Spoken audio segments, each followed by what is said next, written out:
Ta-da.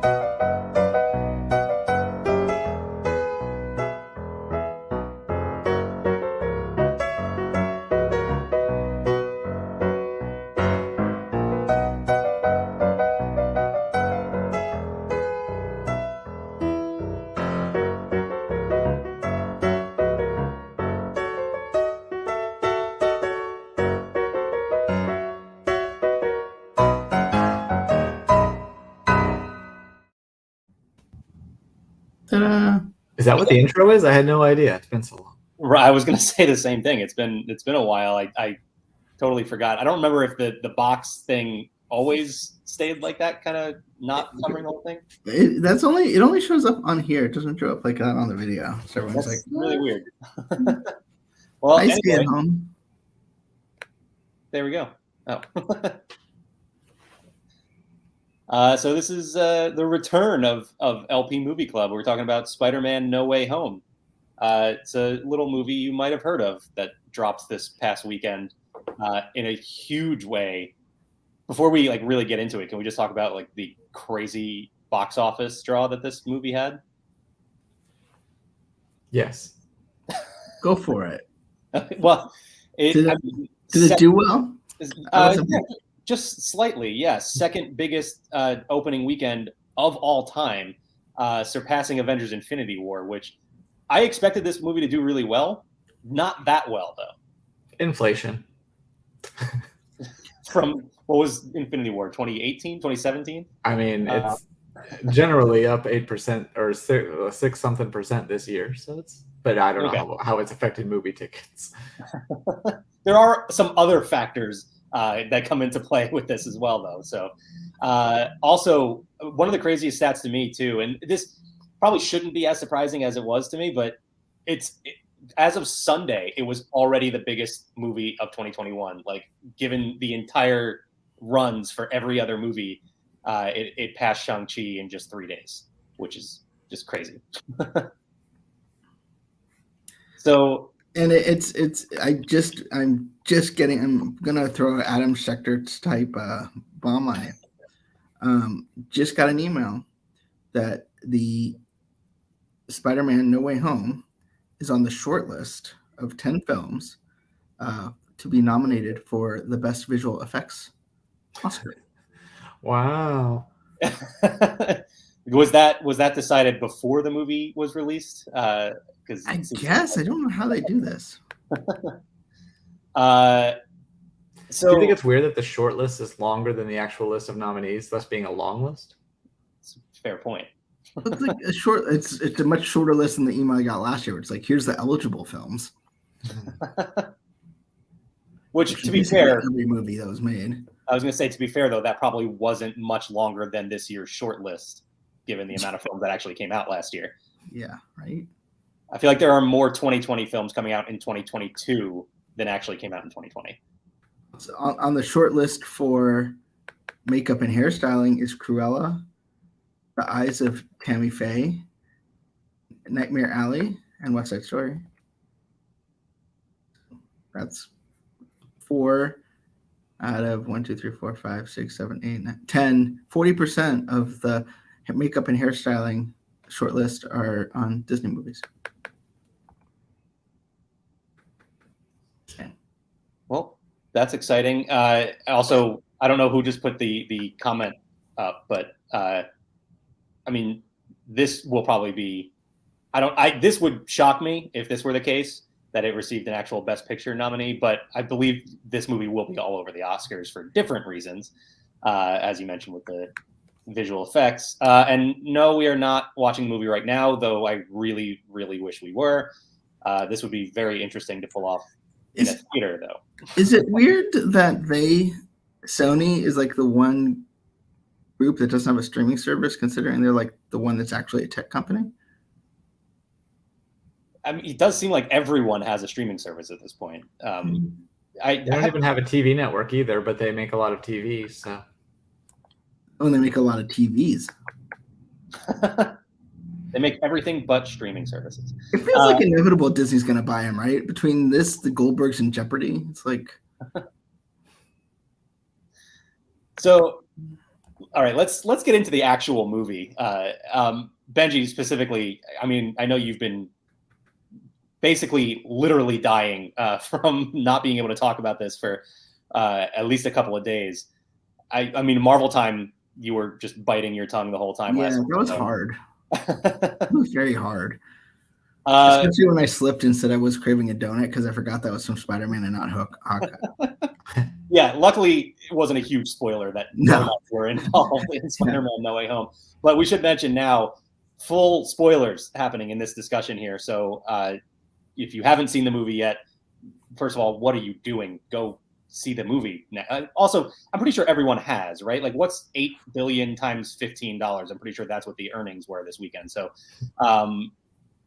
yeah, we are going to be talking about everything in this movie. It's a spoiler discussion. So, I mean, how do you guys want to do this? You want to go straight through the movie in order? Or do you want to just talk about the biggest points? Benji, I'm sure there was something that was, in particular, the biggest thing that you were like just dying to get out there. The thing that I was dying to talk about that I couldn't talk to anybody about was just the possibilities, because this didn't end with like the one true Spider-Man, right? Like they all go back.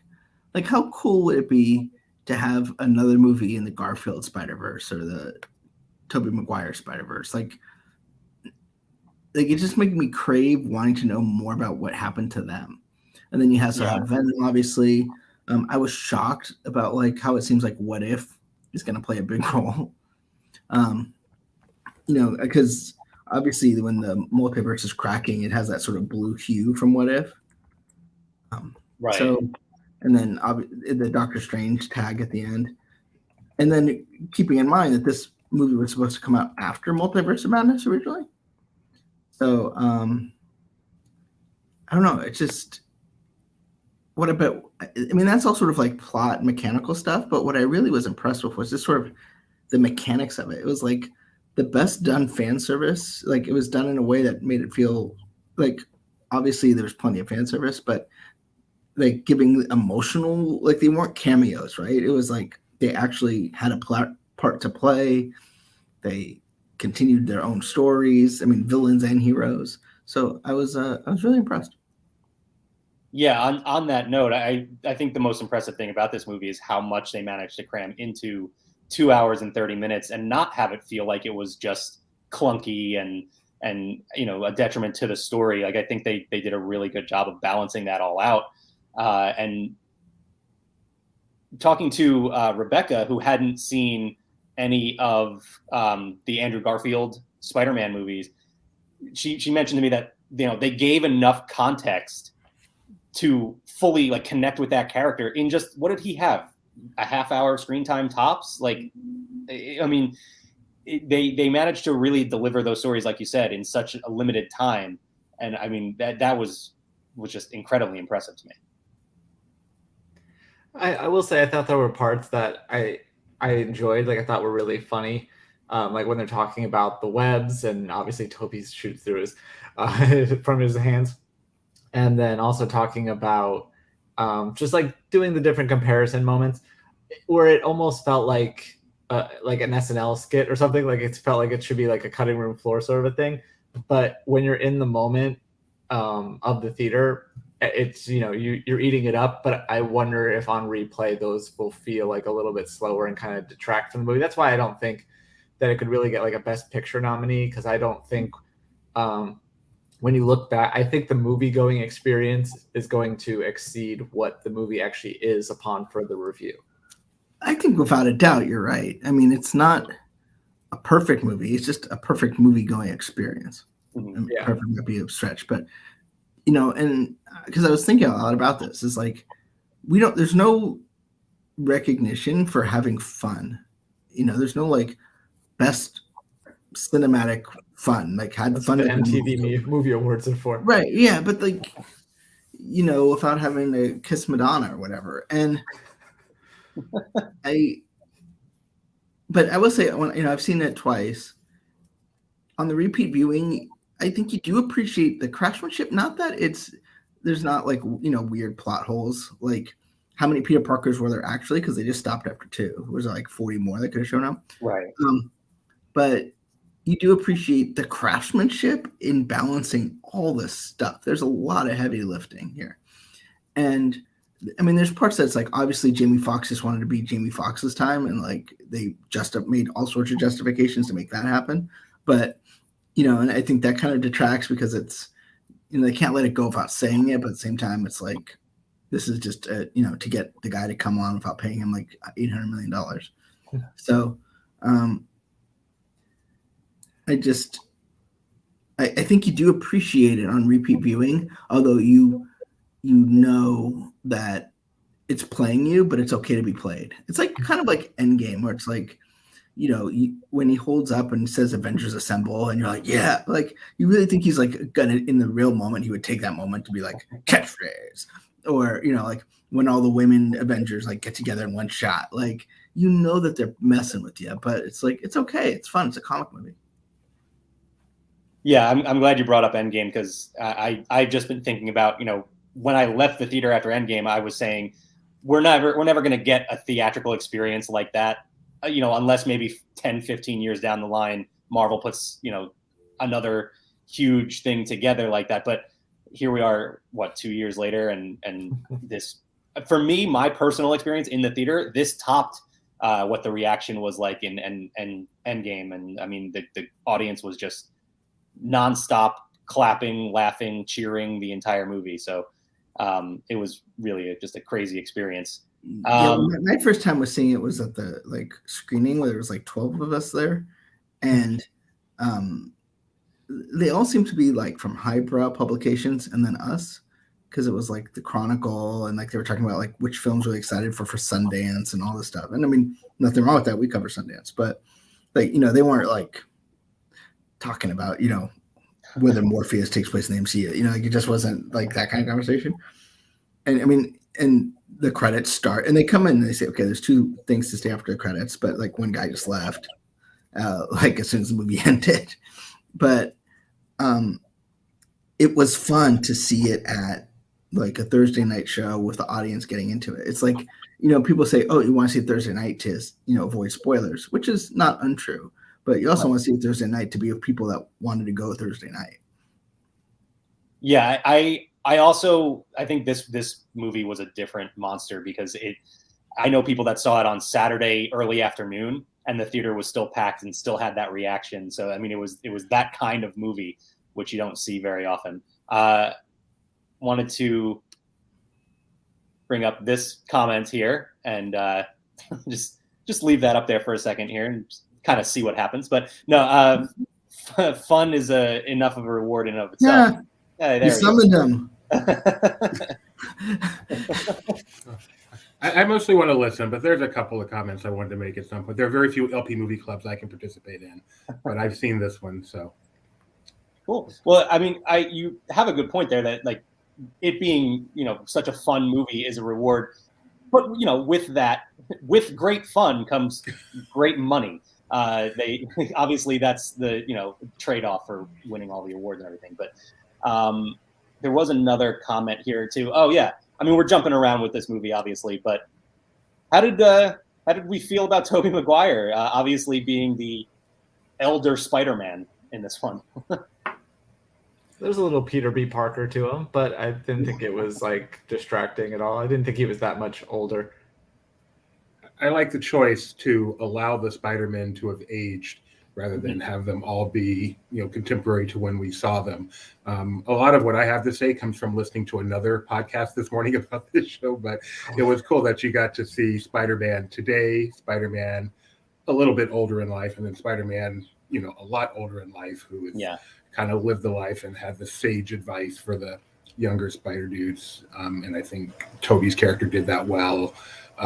Talking about how he and MJ's relationship still has its ups and downs, but he was like the older, wiser Spider-Man. And I'm glad they made the comment about the youth pastor, because like we were all thinking it. Yeah, I was going to say the same thing. I love the thing I'm looking forward to the most about watching this movie a second time is actually getting to hear a lot of their conversation, because the theater was just, everyone was laughing so loud that I definitely missed quite a bit of it. But their conversations were so funny from what I could hear. Yeah, and that's my biggest issue is the moments with Spider-Man, the moments with Aunt May, the moments with his girlfriend and his friend, who I would say their names if I knew them, were the best moments in the film. And I wish Marvel had the guts just once to have a movie that's that good not end with a spectacular visual effects battle. I totally, that's fair. I totally get that. The thing is, this was not the movie to do that with, because obviously there are huge implications going on here with the multiverse. I could see something like that happen, and I think you get that in more of like the Netflix series and with the more grounded characters, which, I mean, we can let that transition into a pretty big point from this movie, which is we got the return of Matt Murdock, Charlie Cox playing him as Kevin Feige promised, which now looking back at it, yeah, of course he promised it then after they had already shot it and he was ready to go. But that got the biggest reaction in my theater was his appearance. Yeah, people went crazy for that. What about you guys? It's funny too. We get Charlie Cox and Vincent D'Onofrio like within a week of each other. Yeah, it was the same day. Oh yeah, the same day. Wow, that's right. I had it backwards. I got but yeah, just the reveal of Charlie Cox returning to play Daredevil, which I still don't know. I would love to get further details on this. Was that a result of the multiverse? Are we now confirming that the Netflix series did happen within the MCU? Is Finn Jones still Iron Fist? I don't know where. That's what I'm talking about. These are the kinds of things that I would think that, based on the sort of amount of work that Kingpin put in that series, that they'd want sort of a soft, like kind of like J. Jonah Jameson is still J. Jonah Jameson. Like in the multiverse, they can all look the same, but it's just a little different. Mm-hmm.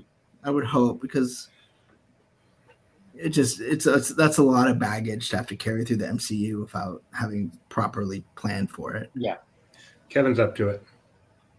I mean, yeah, don't put anything past him. But back to Doobie's original point, though, if they are going to do a movie that's just, just heavy on the personal relationships and the acting, the character-driven story that's not going to be so CGI-driven in the end, I think Daredevil is a great subject for them to go with. I realize he's got to fight, a bunch of baddies, and he's got to beat them. Mm-hmm. That just gets so monotonous to me. He could have beat them in 5 minutes instead of 20 minutes. And it would have been even better. I am thrilled that the movie did not end, 2 minutes after that. The whole going back to see them after he's been forgotten, and all the time they took with that was really good. So the actual finale was excellent. I would say though, because these Spider-Men weren't cameos and the villains weren't cameos. I mean, they were like real characters. I mean, particularly Doc Ock and Green Goblin. You want to have their moment too, and that takes a little bit of time to kind of play out. It's not just like I think with Daredevil we saw a lot of things where it's like kind of more intimate action scenes, but he just wipes them all out, and that's fine. But in a team up movie, you want a little bit of space. I recognize I'm a minority. I can see that. Not touching that one. Before we move too far off of Daredevil, I want to mention too that he was basically there as the legal help, which we kind of anticipated. I guess we talked a little bit on Marvel Time and on Zacks of Life in the past that would be sort of his into the MCU. He let Peter know that he was more or less off the hook for everything that happened in Spider-Man Far From Home. But suggested that Happy might need some legal help, and interestingly didn't offer his own services, but told him, you're going to want to find a good lawyer, which there is another Marvel lawyer getting ready to appear in the MCU pretty soon, and that would be Jennifer Walters, aka She-Hulk. Not a Christmas character. Not a Christmas character, exactly. Yes. So why would you be a Christmas character? On Zacks of Life, this week's episode, we played Marvel or Christmas, where you had to guess if it was a Marvel character or a Christmas character. Jennifer Walters was one of them. So, but yeah, so that guessed wrong. Spoiler. Doobie was very good at finding the reasoning for why I chose the names, but then falling for my trap anyway. Yeah. But I won the draft though, so I'm good. You may have, very possible. So the door is open, I think, for Happy to appear in She-Hulk in the Disney Plus series coming up, which I think is pretty interesting. Well, especially since it's not just any actor. It's Jon Favreau, which is the patron saint of Disney Plus. And like it's I think after, I don't know if you had a chance to watch his Disney Legend speech, I'll go ahead and watch that. But he's such a cool guy that it's just fun to see him. You just hope that even though Tony's dead, that somehow Happy will find a reason to be relevant, moving forward. Everyone he gets close to dies, right? Is that what happens with Happy? First came Tony, then came Aunt B. Happy is a little ironic. Yeah. So I'm gonna once again crib from another podcast, and one of them talked about how meta this film was, as evidenced in the closing song, 3 is the magic number, not only referring to 3, the number of Spider Guys, but also 3, the number of Sony Marvel movies that in effect make up this new origin story, as Sony will now take this character and ruin him with what they do from here. I don't think that's what they're doing. No. I think it's meta because it's Schoolhouse Rock and it's ABC. That too. Because I don't think Sony and Marvel, I think, are going to work together on this. You think so? Yeah. I mean, follow the money. Like there's enough earning power out there. Spider-Man, he's got a thing now. Why should Sony share that with Marvel? They can make their own. Look at Venom. Look at all the excitement there was over the Stinger. People are going ape over that. Sure. Hard to continue this Peter Parker's story though without any of these other characters. Really? Now that he's been forgotten, I figure they've set that up very well if they want to do that. I mean, let me rephrase. Hard to continue it in a way that anyone finds interesting. Yeah, I mean, look at what people cheered about. They cheered about the connections in the MCU. They were cheering at they cheered about Ghostbusters are going to come up. They cheered about the Spider-Man and villains too, which is not MCU. Well, that brings me back to Benji mentioned this earlier, that the idea of more Andrew Garfield as Spider-Man has been going around out there. Like a lot of fans are now asking for an Amazing Spider-Man 3. I mean, personally, I think that's a little much to ask for. I don't know that that's going to be something that they're going to go with, but I would love to see Andrew Garfield's return in some capacity. The idea is, I saw somebody throw the idea out there too, that it would be really cool to have him show up as Spider-Man in the next Venom, which they are reportedly already in early stages of developing, for better or worse. But I think that would be pretty cool to see that, just have Tom Hardy and Andrew Garfield interacting. I felt a little bad for Mark Webb in this movie. I felt like his movies got beat up, and then you get Sam Raimi gets a trailer at the end. You're like, wait a minute. It is funny how it's like Sam Raimi has been like the linchpin of that kind of connected. This is basically a tribute to the Sam Raimi films in many ways. And then next thing you know, there's a trailer for his Doctor Strange. He's like the Steve Ditko of directors. Well, real quick, Hanks, they did give Andrew Garfield that redemption arc where he does manage to save MJ, which was one of those moments where I was watching it happen and I was like, oh no, I kind of don't like this. And then he saved her and had that, just the emotion on his face. I was like, wow, I didn't realize I needed closure on that. And it was, that was really well handled. Also, by the way, just can we accept this movie was phenomenally acted, and for at least 90% of it. I think there were a lot of really, really good performances throughout this movie. I thought the Spider-Man did a great job, particularly Andrew Garfield and Tom Holland. Tom Holland on just having to go through a whole range of stuff from being silly to being remorseful to being loved to be sad to be angry. And then I think Willem Dafoe. Yes. I mean, he acted his butt off in this, and then Mr. Jennifer Lee, just like being the sort of villain turned friend again. It's like it wasn't as much screen time, or I guess as like Willem Dafoe, but when he was there, it was it was really well done. Yeah, Willem Dafoe in particular was one that absolutely stood out above the rest for me. He was really, really good. Marissa Tomei, I thought also. The Aunt May death scene was one of the best out there. And yeah, this is an interesting question. Did anyone get a chance to see Nightmare Alley? Why I don't know why Disney decided to release a movie on Spider-Man Week. Yeah, it's a very fair point. It looks good. It is something I want to see, but haven't yet for obvious reasons. Doobie, sorry to derail you completely there, but what was your question? I've got so many more questions now, but I'll go with this one.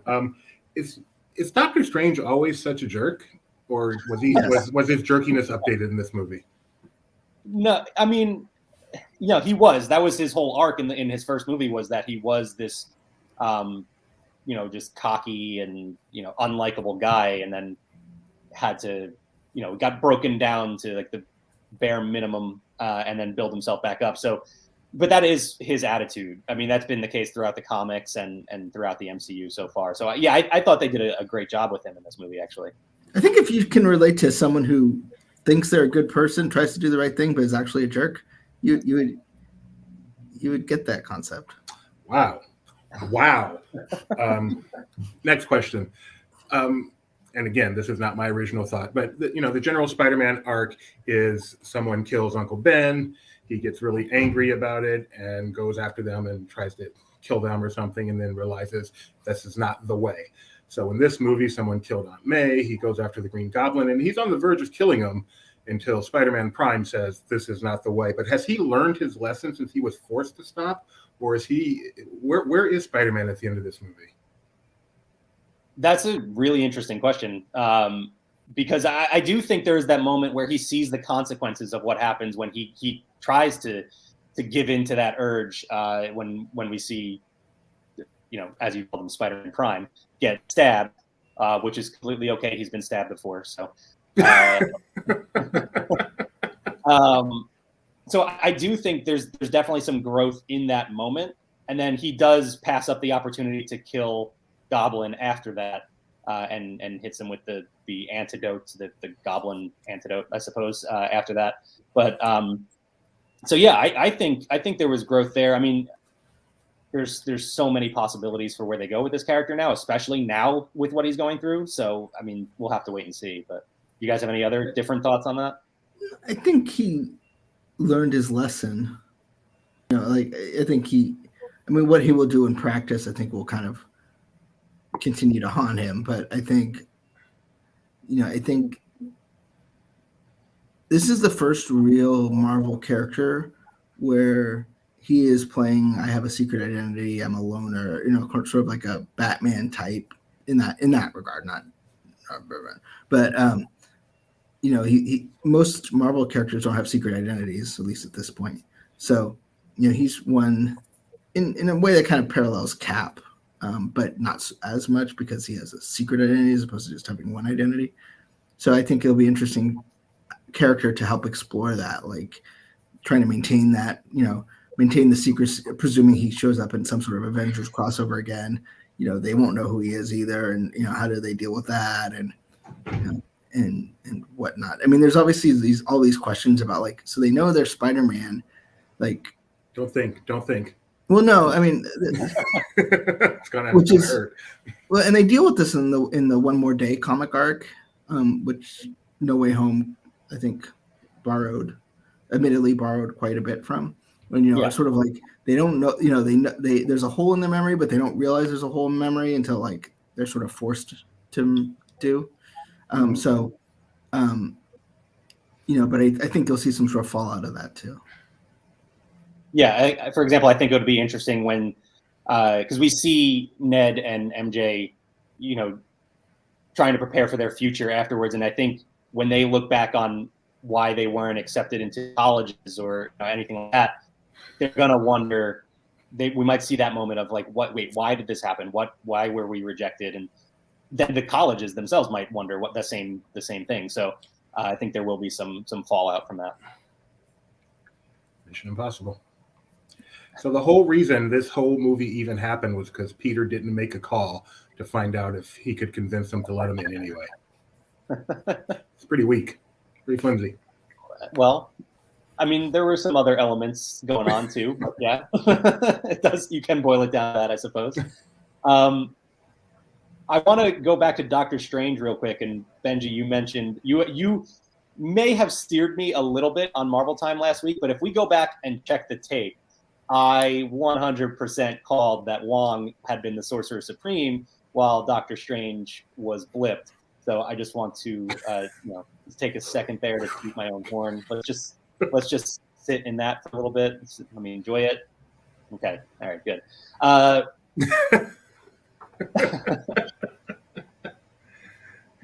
You mentioned J. Jonah Jameson earlier too. I love the little like background arc that we get with him, because you remember back to the Far From Home post credit. He was the one that revealed the I almost said Mephisto. Sorry, the Mysterio footage of revealing Peter's identity, and we got a shot of like when he was recording that, and he's like in a garage somewhere, and like there's just garbage thrown all around him. Then as you see the movie progress and you see him more and more, you see him in this big studio, and he has like all these people working for him. There's a news van and everything. So I like that they kind of gave J. Jonah Jameson a little bit of his due here for such a major Spider-Man character who hadn't appeared previously in this Spider-Man series. He's the guy that should get the Oscar. He won an Oscar, so he's all right.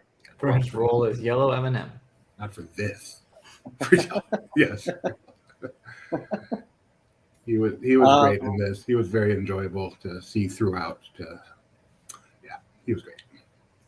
Yeah, I hope we get more of him too, because I would love to see. I mean, Peter needs to rebuild his life now, right? He's going to need a job, so maybe he goes and starts taking photos for the Bugle. Maybe I want to talk about the villains a little bit. We talked about how great Willem Dafoe and Alfred Molina were, but there were several others in here as well. It was interesting that they chose to slightly update the Lizard without completely changing the look of him at all, because if you go back to that first Amazing Spider-Man movie, that is probably the biggest issue with it, is how bad the Lizard looks. So I like the first one. The second one I agree is not great, but the first one I thought was fine, and yeah, that's to me at least the big standout issue with that movie. Fair enough. But I do like that they kind of stuck with it while still slightly upgrading it just a little bit there. So, what about Electro Man? I was not impressed with him. I do not like that character. You were not impressed with Electro? No. See, and Benji mentioned this earlier, that they came up with the reasoning for why he wasn't blue, which, I mean, I'm thankful. I don't care. You could have said nothing at all and just make him not. You could have said Palpatine has somehow returned and then made Jamie Foxx not blue anymore. That would have been fine. But I thought he was maybe not the most intriguing villain, but I thought Jamie Foxx did a good job. I liked the look of the character. I liked the whole, sorry for the pun, but the arc with the reactor that he had in this movie. So I liked some elements of him. What do you guys think? Yeah, I could take him or leave him, honestly, but it was more cool that they announced it ahead of time, because then it really sold you on the idea that everything was coming together. I think it was kind of necessary to have more from those, and I guess if you're going to choose one, then that's better than having Paul Giamatti as the Rhino. You mean some random Russian guy in a rhino suit, as Andrew Garfield refers to him? Yeah. Yeah, no, I also I want to say too, I love the reveal of him in this because he just shows up and then opens his eyes and they actually hit just like a couple of notes of his music from like the score from Amazing Spider-Man 2, which totally, I will admit, not a good movie, but one of my favorite film scores of all time. So I really like that they pulled some of the music from that movie. I've actually only ever seen the second one. I never saw the first one. Oh, that's an interesting choice, and you should change that. Yeah. What did I miss? Find checks for the business. Kyle has only seen Amazing Spider-Man 2 and has never seen another movie.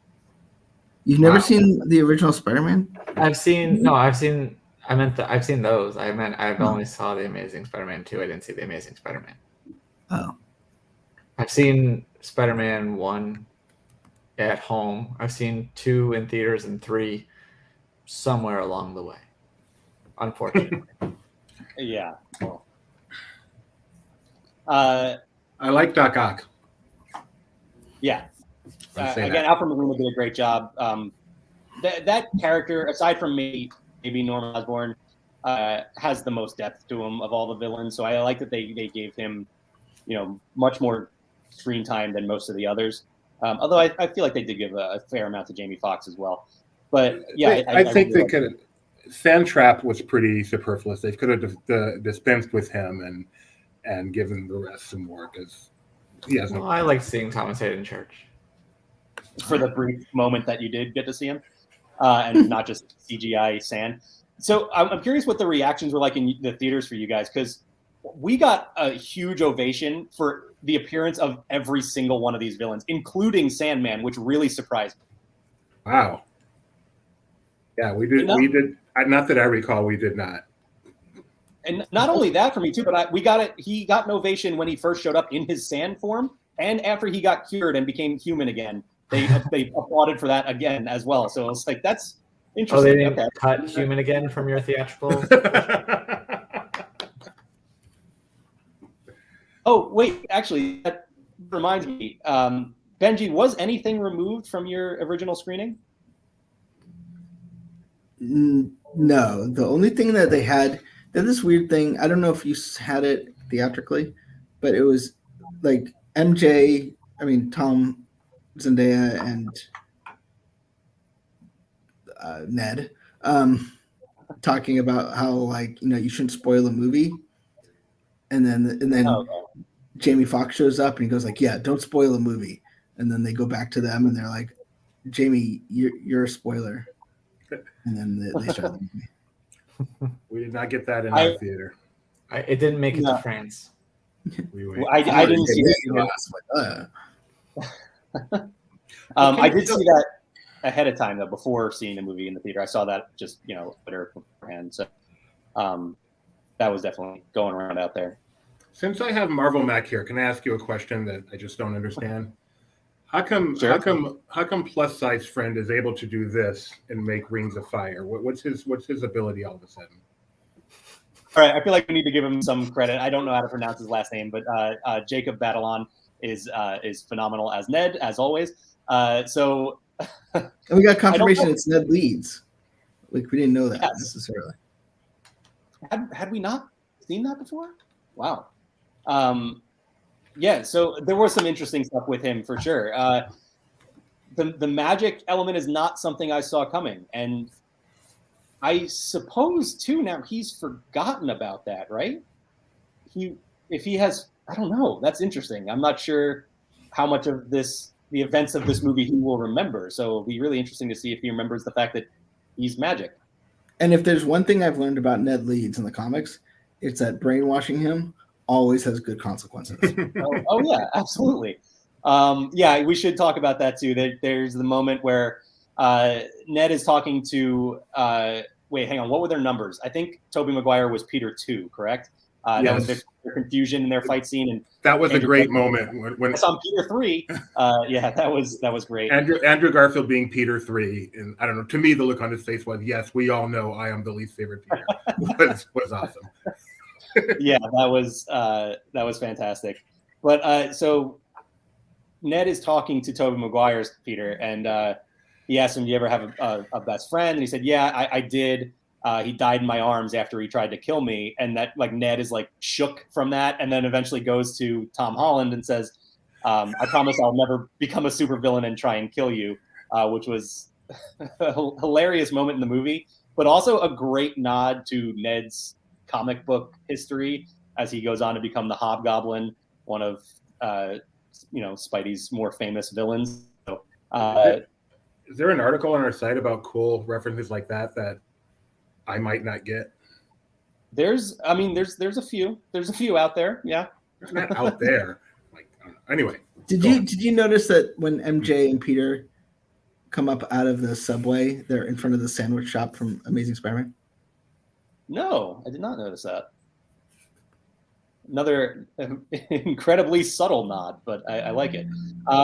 Yes, Doobie, there is plenty of breakdown on Laughing Place right now for some of these interesting things. Actually, going back to one of the points you brought up before regarding Uncle Ben, and you can read more about this on Laughing Place right now, but after Peter is, dealing with the death of Aunt May, and by the way, got to give credit here, she got the with great power there must also come great responsibility line correct from the comics, as opposed to how they said it in the other couple movie franchises.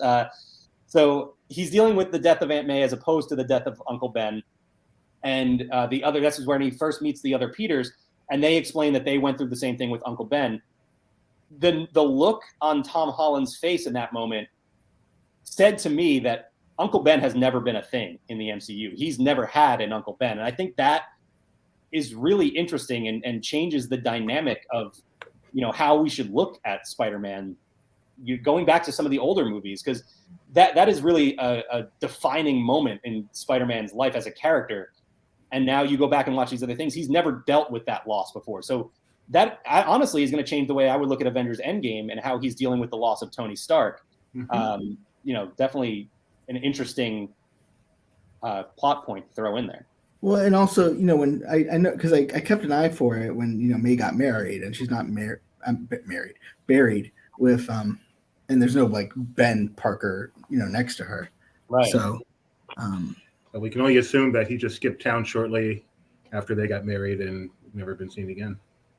Well, I don't know that they got married, but I mean, they're not his parents. You have an aunt without an, I guess you can, can't you? Yes. He may have never existed.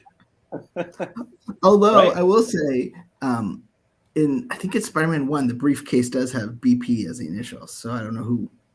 Black Panther. Maybe it may be for British Petroleum.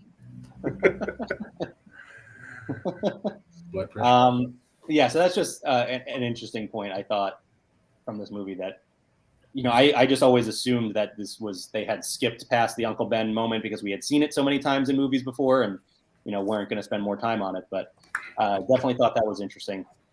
One other note on the villains that I wanted to talk about too was that they actually, first of all, it gave us the satisfying moment of destroying that stupid Green Goblin mask from the first Spider-Man movie and actually giving us a comic accurate costume for Willem Dafoe, which I thought was so well done.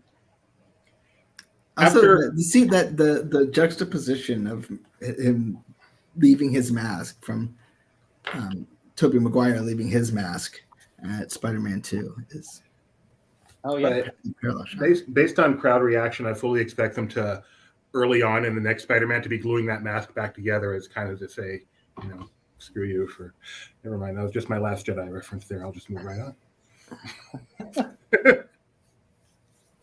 I liked that it's hard to determine who's the real villain of this movie, right? Like there's a lot going on here. It's not a true traditional like good guy, bad guy story. But I do feel like if you were to pick one, I think Norman Osborn was sort of the big bad. It's the one that killed Aunt May. So like he's the one at least that you get the audience to hate the most. And I like that they gave the credit to that character where, this is a franchise where we haven't seen Norman Osborn. Oscorp doesn't even exist, as Willem Dafoe tells us in this movie here. That I think it was important to give that character that sort of power because he is such an important character in Spider-Man lore. So I like that they did that. Yeah, and I think it kind of it takes Oscorp off the table. So this is the Green Goblin of the MCU essentially. So it's not like, we're gonna have our version in 2 years. Not that I would expect them to retread it, but you're not gonna have a better portrayal of the Green Goblin. And by it cements Stark Industries as Stark Industries, and it just kind of cleans the house a little bit by just saying, okay, that's over there, this is here. Speaking of Stark Industries, sorry, Justin mentions another Easter egg. Did you guys catch this one? I did not. No, didn't see that. Thank you, Justin. Unless you're making it up. Again, really looking forward to seeing this movie again and again and again, just to catch more. They brought back Hannibal Buress. That was fun too. Yes, yeah, I love that they gave the teachers. Obviously there wasn't enough time to let them shine like they did in Far From Home, but I like that they gave them at least one scene to deliver the comedy that we've seen from them before. But that's who the security guards were. They were the teachers in the teachers when Peter's going back to school. Yeah, and that Hannibal Buress is the gym teacher who was saying Mysterio was right, and he didn't like Peter. Pretty sure he's a war criminal now. That's what he says in Homecoming. In Homecoming, yeah. That was such a good scene. Those scenes were the best. Makes me excited for Spider-Man freshman year. Yeah, that's a good point too. It's not something I had thought about, but getting the chance to explore more of the early days for this Peter Parker definitely be interesting. The comic book? Is this a comic book? It's a new series coming to Disney Plus. Don't you pay attention? Is it really? Is it cartoon? I don't watch cartoon. Animated series, yes. You don't watch cartoon. Have you seen Into the Spider-Verse? No, I haven't yet. You should see Into the Spider-Verse. Absolutely. You should see the teaser for Across the Spider-Verse. The Beatles movie? No, Across the Spider-Verse. Where was Spider-Pig? I expected a Spider-Pig cameo. I was partially hoping that they would does whatever a Spider-Pig would just give us like an animated character cameo or something, but probably shooting a bit too high on that one, but or low. Sure. In the Spider-Verse, there is a Spider-Pig named Peter Porker. Yep, bitten by a radioactive pig. What are his powers? Yep, his wet hands. He can pull a mallet out of nowhere. He actually does describe his powers in that movie really quickly. I can't remember exactly what the line is though, so I don't want to. I mean, this is just Spider-Ham, also known as Peter Porker. First appeared in Marvel Tales starring Peter Porker, the Spectacular Spider-Ham in 1983. He's older than me. He has enhanced strength, agility, and durability, spider sense, organic webbing, and ability to cling to surfaces. Now, I'm curious. Enhanced strength and durability, but relative to a pig, right? So, yeah. Well, but I mean, he was born a spider. Yeah. Right. And then he was bit by a radio. In the basement. That's the question I've always had too: is how did a spider get bit by a pig? Wouldn't the other way have made more sense? It's supposed to be a joke, Doobie. I don't get it. So Miles is alluded to by Jamie Foxx? I was just going to put that up there. Yeah. Sort of. Yeah, sort of. Yeah. Not as directly as in Homecoming. is it? Yeah. Homecoming. Can you remind me? Well, in Homecoming, Donald Glover tells Peter that his nephew lives in the area, and that would be Miles Morales. In this one, Jamie Foxx, when he sees Andrew Garfield without his mask, he says something along the lines of "I always thought you were black." That was great. Yeah. So, sort of a subtle nod to. Yeah, there's got to be a black Spider-Man out there somewhere. Yeah. That was good. I do remember that now. I would just like to go through some of Spider-Ham's friends. Please do. Because I need a doorman replacement. Mary Jane Water Buffalo. Mary Crane Watsow. J. Jonah Jackal. Batty Brandt. Flash Tomcat. So this is totally going to be a Zootopia Plus segment, right? Right. Daredevil, also known as Bat Burdock. What's the Goose deer or Rider. Dr. Doom. Dr. Octopussy Cat. There's already an octopus. You didn't need anything. Captain America, Steve Mouser. Dr. Bruce Bunny, also known as Hulk Bunny. King Pig. Okay. Instead of having claw, they have paw. Croctor Strange, the crocodile. The X-Bugs, led by Professor X-Bug. Right. Iron Mouse. Magneto, a horse. That's a good one. Thur, Dog of Thunder. And Galactopus, the platypus version of Galactus. I don't even know where to go from there. I mean, I'm here's hoping for the Spider Pig. Oh, Tony wants to know if Tony Stork is one, and I think they just go off Iron Mouse. I think if his like other name, no, it's really.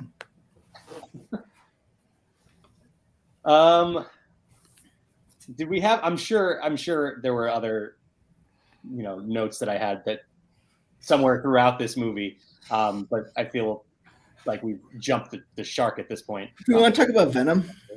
Well, yeah, I did want to bring up the post-credit scenes, but I didn't want to move away from the actual movie. If you guys had anything else before we do, I can see the gears turning. I have one more thing to say if we're done. Tom Holland's gotten too buff. Too buff. He was always buff. Maybe I didn't see him quite the same way with this. Did he always have his shirt off? I mean, not always. Sometimes he wears a shirt. When he was there in this one with his shirt off, he's not a kid. He's not a high school kid. No, but he's a dancer. Dancers are buff.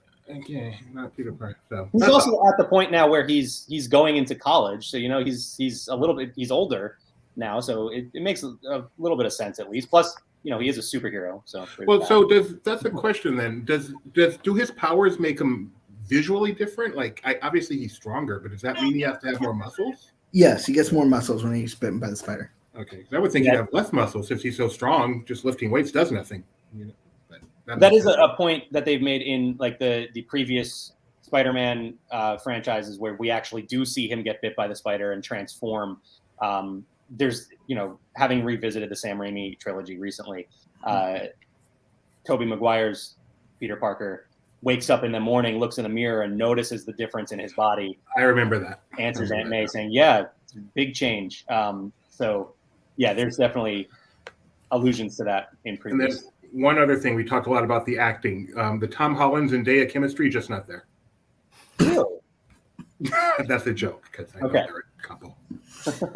Yeah, that breakup could be a very if they break up, that could be very bad for us. They're actors; they can do it. Sure. I do like though. There was something really cool about this. The way his relationship. What's his name again? Ned. Ned. Even easier. The one that's actually a name. His relationship with Ned seemed to be every bit as close as his relationship with Zendaya. And I just thought that was a really cool thing. He's a high school kid. Yeah. It's not all about the love. The friendship is just as important. And I really like that. Yeah, I like the way that they've handled these three characters throughout all three movies. I think seeing their relationships build up over the course of those three films has been, really well done. All right. Let's talk about the first post-credit scene that Doobie sort of alluded to a little bit earlier. And obviously you can tell I'm excited about it. But this is one that I think probably threw the most people off. Like if everything that happened in this movie, because very few actually went and saw Venom Let There Be Carnage. I mean, looking here, I think just based on this study, 25% of people actually saw Venom Let There Be Carnage. So this post-credit scene, aside from the fact that people read up about it on laughingplace.com after the movie came out, people were probably thrown off by what was going on here. Tom Hardy's Eddie Brock was sitting in a bar in Mexico, very confused as to what was going on, having just been pulled into the MCU, the quote-unquote Earth 616 universe that we were dealing with here.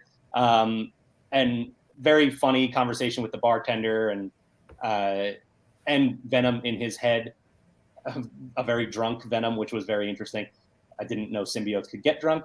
But as he decides he's going to head over to New York to talk to this Spider-Man guy, everything goes back to normal and he gets pulled back into his universe before paying his tab, which is important. No multiversal travel before you pay your tab. That's a lesson to take away from this movie. But he does, the most exciting part of this is does leave a little bit of symbiote behind that we see on the bar, and we just see a little bit of movement, and then we cut to black for the rest of the credits. So what's the big takeaway for everyone here? Because I've gotten a lot of questions about this scene, just because my phone hasn't stopped blowing up. The movie came out with everybody just asking me different questions, but this was probably the biggest topic that people have wanted to talk about. So anybody, Kyle, sorry, do you have anything that you took away from this? Well, first I have a question. Does Tom Hardy also do the voice of Venom? He does, yeah. Okay. I've never seen either of the movies, so I wasn't sure. I guess, yeah, my takeaway was that Tom Hardy's not going to be Venom in the MCU, basically, but there's going to be, if it's not Venom, there's going to be a symbiote. Like the symbiote is introduced in the MCU, but it'll take a different shape than the Tom Hardy verse. And it basically was another fake out. Like that scene from before was one of many different fake outs, especially with Spider-Man that they've done. Like the Mysterio multiverse thing was one of them, and this would be the continuation of that theme. Benji, I give you credit for Marvel Time last week because we were talking about Venom potentially being brought into the MCU in the future, and I was sort of complaining and lamenting that they would never actually take the time to do it right, and they would have to set up several movies, and how would they possibly bring the symbiote in this way now? And you were quiet the whole time, and knowing what happened there and how they did bring the symbiote in. So what were your thoughts on this scene? Without making a Venom movie, I guess the question is just like, what does this mean for the future of where's this going to play out? We don't know that, right? Is there going to be a Venom movie where he comes to save Tom Holland in this, in the MCU? Is Tom Hardy going to be, in his own universe, and there's going to be a new Venom here that somehow, is in another Spider-Man movie or some other place? And so, I think the guy who played the bartender was not an extra. He was, he's pretty well known. Rojas. Yeah, from Ted Lasso. Yeah. So, the question is do you, not that necessarily he becomes Venom, but, Venom hops around from different host to host, especially at first. Emo dancing ensues. I don't know, and I don't know that I even care anymore. It's like the guessing is kind of takes away some of the fun at this point. It's like, I don't know. They have a plan. I can't wait to see what they do. But what do you think? You're the Venom guy. Yeah, well, so the biggest question first, I want to address the one like seeming plot hole that most people have asked me about is why was Eddie Brock brought into this universe when it's only people who know Peter Parker that is Spider-Man were brought into this universe throughout from that spell. And I think the best explanation, and I'll credit Mike C for this, actually. He's the one that we talked this out. And the hive mind of the symbiotes somewhere along the line know Peter Parker and Spider-Man. And, so that's where that knowledge comes from. So it's actually Venom, not Eddie Brock, that knows Peter Parker as Spider-Man. So that's why he was brought into this universe.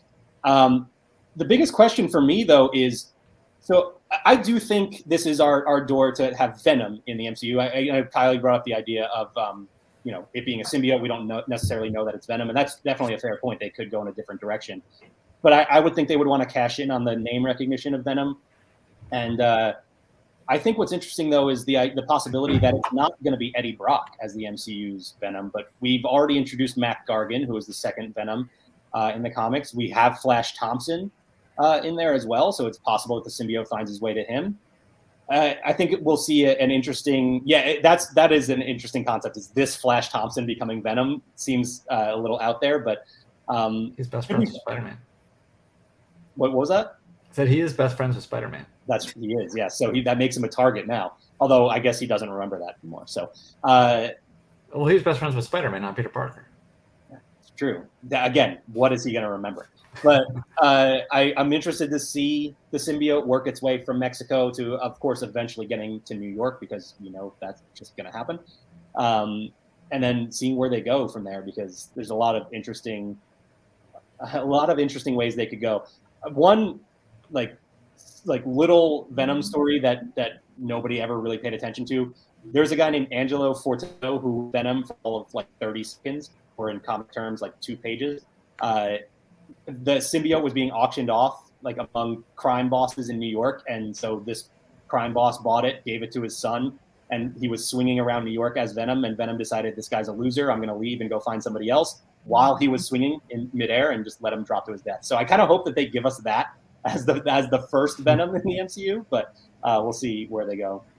Doobie, I'm curious as to your thoughts for this, because of this panel here, you are the one most detached from Marvel, and I want to know what your thoughts were. Pure confusion. What the heck is going on here? And then until the very end, where you saw the little oil slick thing, and then that must be Venom. I don't really know what a Venom is. Are you wondering why there was 2 voices coming? You're like, I was so confused. I'm like, is this guy a ventriloquist or something? We're looking at this, but no one's lips are moving. And then all I know of Venom, isn't he the alternate Peter Parker, or the alternate Spider-Man in the original Spider-Man 3? Is that Venom? So Kinda. Peter Parker gets the symbiote, and then the symbiote, he pulls the symbiote off of him, and it works its way to Eddie Brock. So to simplify it, I'll give you the cliff notes of that. That is all I know of Venom, but it was a fun scene. And then once I heard more about how it was set up in the movie that I didn't see, but I don't care. But it was better than the second Stinger. It's not a stinger. Yeah. So let's jump to that then. And what we got after the credits was a full-on trailer for Doctor Strange and the Multiverse of Madness, which admittedly I had heard that was coming as sort of so that wasn't a surprise to me. Unfortunately, I kind of wish it was, but it was definitely way longer than I expected. I thought we were going to get 30-second teaser, not a full, what was it, 2.5 minute trailer. So very interesting that we got that much of it, and I'm very curious to see when do they actually release that trailer now.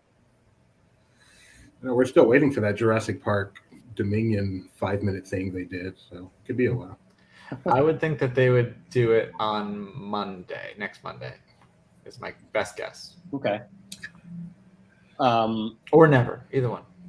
Well, yeah, it's definitely possible that we don't get that as a trailer in the future. They just cut it differently, give us a different trailer instead. A couple of interesting things to pull. One very big note that we're going to have to spend some time on. We do get a look at Shuma Gorath, the big eyeball monster, as Doctor Strange is fighting him in the streets of New York. So that was pretty cool to see a fairly made Doctor Strange villain that they pulled in there. So I like that they did that. And then Benji mentioned What If earlier, and I love that they did this. And I'm curious, actually, what were the reactions in the theater for this when we saw this other Doctor Strange show up in this trailer? Big applause in France. Yeah. A lot of people, they wasn't during it, but after the end, I heard a lot of people say, guess I got to watch What If. That was a thing, yeah. But so is this evil Doctor Strange actually nice? Yes.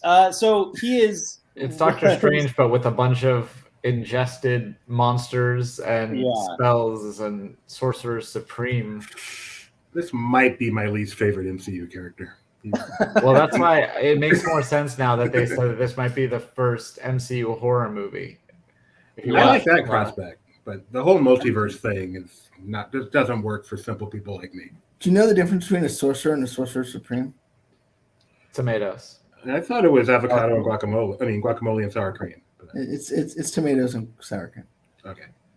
I thought you were going to say a sorcerer and a wizard, and a sorcerer is just a wizard without a hat. But yeah, I was actually a little bit surprised at how big the applause was in my theater for the different Doctor Strange. I just didn't expect so many. I look at like I thought the audience would have been more casual about their Marvel fandom and not have paid attention to every piece of Marvel content, and more people have done that than I expected. So that's really cool to see. It was surprising and exciting to get that reaction to this variation of a character, not even a completely different character. Quite the machine. I also want to note too that Wanda seems to be going in a different direction than what I thought, at least. I know we talked about this on different shows in the past too, but so I was curious about that. I don't know if you guys have any thoughts on Wanda and where we're going to see her go next. I think Marvel knows how to mess with me with trailers, so That's very fair. That's a very good point. Maybe she is still going in that direction and we just don't know it yet. But I mean, she goes full on Wanda in this thing. she does. We do see Scarlet Witch, with the full costume and everything. And I'm excited to see how she gets from WandaVision to where she is in this movie. It's going to be like, oh yeah, I was just doing this over the last summer, and now I'm here. Like, maybe a sentence. So with the release of what was this one called again? No Way Home. Mm-hmm. Is that it for major Marvel content for who knows how long? Do we have anything big coming up in the world of Marvel in the next day or so? Tomorrow. Yeah, we do have the finale of Hawkeye tomorrow. But as far as new projects that weren't already happening, May is I don't know the exact date off the top of my head, but May is when we'll get Doctor Strange in the Multiverse of Madness. We don't know when the next Disney Plus show will start. Yeah, that's what I was going to say. Is Do I we would know what it'll be? No, we don't actually, because it was originally planned to be Miss Marvel as the next of the crop, but then that got moved to summer 2022. So I would expect either Moon Knight or She-Hulk to come out before that, if not both of them. But we don't know. We don't have any official announcements as to when we're getting something. Again, I would we talked about this on Marvel Time. Maybe like March sounds like a doable date for when we can see some. But Hawkeye finale tomorrow. Hawkeye finale tomorrow, yes. Very excited about that. So the way Hawkeye's finale is like right after the premiere of the Spider-Man movie, is there going to be any sort of Easter egg or something about Spider-Man in there, or am I just so stupid? Well, they take place at the same time. Yeah. And now I know. So they in last week's episode they mentioned the Statue of Liberty. That's right. And I don't know that you really want too much connectivity because there's the multiverse and street level heroes don't really get along very well, Right. But I don't know. I'm just curious if they definitely nothing big, but if there's just some sort of a nod to the fact that yes, we know Spider-Man just came out. I'll make a prediction right now. Sure. Charlie Cox in a post-credit scene. I'm going to throw that out there. I mean, we got Vincent D'Onofrio playing a Kingpin in this series. They're both coming from the same Netflix series. I don't think you see Charlie Cox, full-on Daredevil interacting with Hawkeye here, but I think Matt Murdock in a post-credit scene, I think, is very doable. That's a good prediction. We'll find out 24 hours or so. 12 hours. Gotta throw this. I actually am very excited about the Hawkeye finale. I have loved Hawkeye. That's been my second favorite thing on Disney Plus.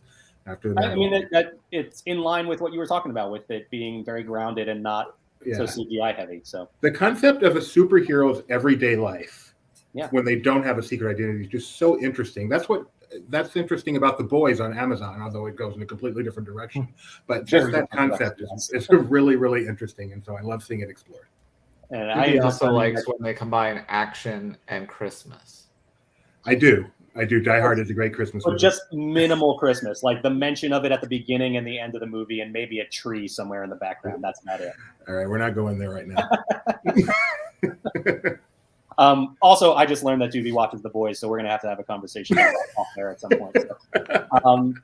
Anything else? Do you know what I want from? You know who I want to see in Hawkeye's season finale?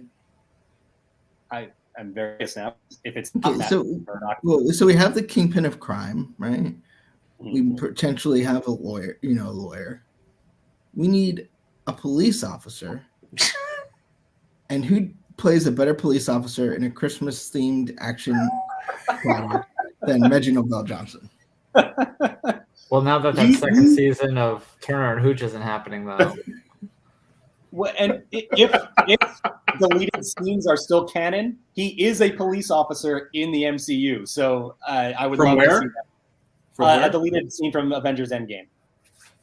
Really? How have I never seen that? Oh, that is great. For all of 30 seconds. Maybe we can get John McClane in there too. He's a little hard to work with. Yeah, true. That's property. Take the money, though. I know that. All right. I don't need Urkel. Stefan Urkel, I believe, is where he is now in his arc. Actually, he's in bad straight-to-video movies in his arc. It's very sad to see. Oh. We went to college together. I'm sure he's aware of that. What'd you say, Mac? He hosted the panel for WandaVision, actually. So there's your Marvel connection. Really? Yeah. When they did the press junket for WandaVision after the movie or after the show, or right before the show debuted, he was the host of it. Wow. I can't remember who hosted mine, but I'm pretty sure. Oh, mine was hosted by Jeff Goldblum for Avengers Endgame Part 1.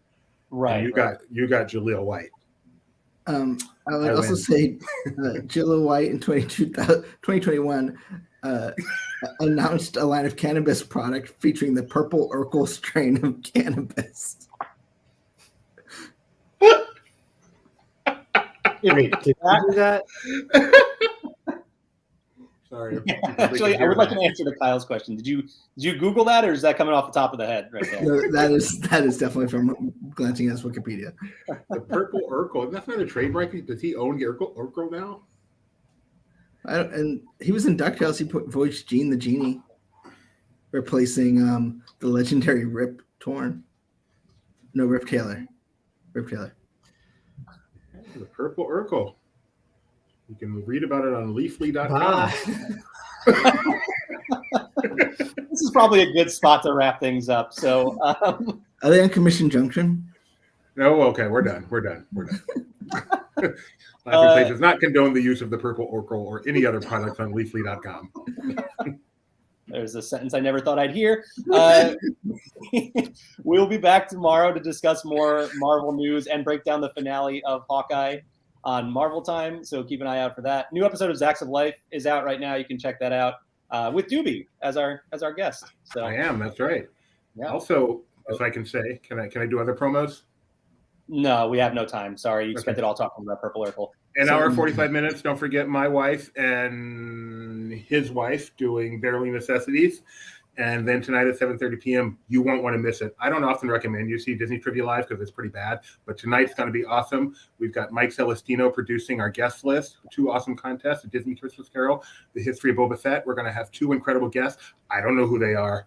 Only one person knows who they are, Mike Celestino, and the people themselves. So check it out. It's going to be fun. Yeah, I totally forgot you said Mike C was going to be on, so I'm going to have to check that out now. No, Mike C is producing.